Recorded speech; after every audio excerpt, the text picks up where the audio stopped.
Ladies and gentlemen, the Democratic candidates for President of the United States.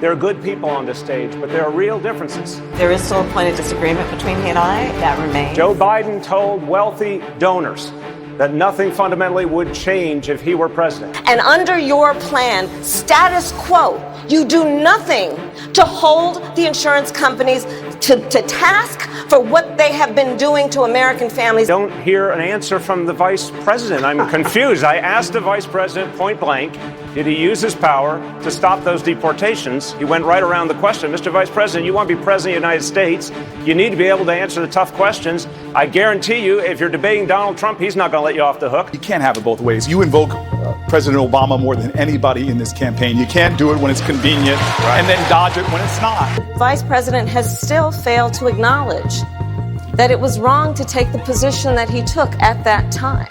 And the second thing, and this really irks me because I heard the vice president say that, if you've got a PhD, you can come right into this country. Well, that's playing into what the Republicans want, to pit some immigrants against other immigrants. Mr. Vice President has said that since the 1970s, every major crime bill, major and minor, has had his name on it. The House was set on fire, and you claimed responsibility for those laws. And you can't just now come out with a plan to put out that fire. Mr. Vice President, I didn't interrupt you. Please show me that respect, sir. I didn't hear your response when the issue came up of all those deportations. You were Vice President of the United States. I didn't hear whether you tried to stop them or not, using your power, your influence in the White House. If you want to compare records, and frankly, I'm shocked that you do, I am happy to do that. As Attorney General of California, where I ran the second largest Department of Justice in the United States, second only to the United States Department of Justice, I am proud of the work we did, work that has received national recognition for what has been the important work of reforming a criminal justice system and cleaning up the consequences of the bills that you passed when you were in the United States Senate for decades. Mr. Vice President, there's a saying in my community, you're dipping into the Kool-Aid and you don't even know the flavor. You need to... Unfortunately, Vice President Biden, you're just simply inaccurate in what you're describing, because your plan does not cover everyone in America.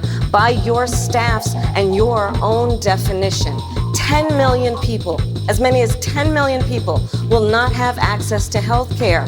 And in 2019 in America, for a Democrat to be running for president with a plan that does not cover everyone, I think is without excuse. Our plan covers everyone. He also said that women who were working outside the home were, quote, avoiding responsibility. I just want to know what he meant when he said that. Like the vice president has proposed, or sort of middling, average-sized things are not going to save us. Too little, too late is too dangerous.